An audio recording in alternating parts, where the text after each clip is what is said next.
আজকে আজকে অনেক দিন পর মন খুলে একটু হাসলাম, অনেক আনন্দ পেলাম এরকম একটা আড্ডা। এই জন্য জামাই বাবাজি, তোমাদের দুইজনকে অনেক ধন্যবাদ। আব্বাজান, আমার একটা কথা আছে। বলো বলো। তিশা একটু ভিতরে যাও। যাও ভিতরে যাও। যাও মা। আব্বাজান, আমাদের তিশা তো বড় হয়ে গেছে। এখন ওর বিয়ের সাথে নিয়ে কিছু ভাবছো? তো ভাবতে হয়, মেয়ে যখন, তা বাবা ছেলের সন্ধান তো করছি, কিন্তু ভালো ছেলের সংবাদ তো করছি।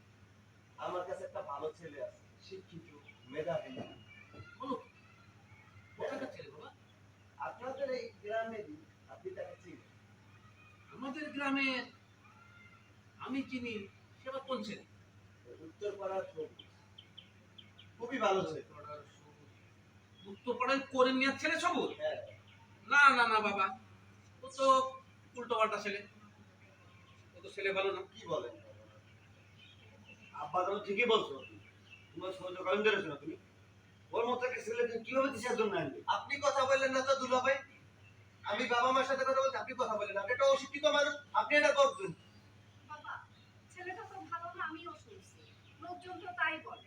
আম্মা স্যার, আমি তো ওর সাথে চলছি ফিরছি, আমি খুব ভালো জানি, খুব ভালো একটা ছেলে। আম্মা তো ঠিকই বলছে, তুমি চিনো হবে? আমি আপনার সাথে জোয়া খেলে টাকা কথা বলে ঘুরে তোমার ছেলে নিয়ে আসো তুমি। আপনার মতো অশিক্ষিত, অশিক্ষিত আপনার মতো, হ্যাঁ?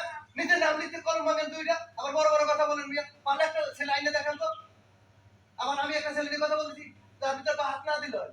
সব জায়গায় বা হাত দেওয়া হয়ে যাবে না? মিয়া ফাজিল।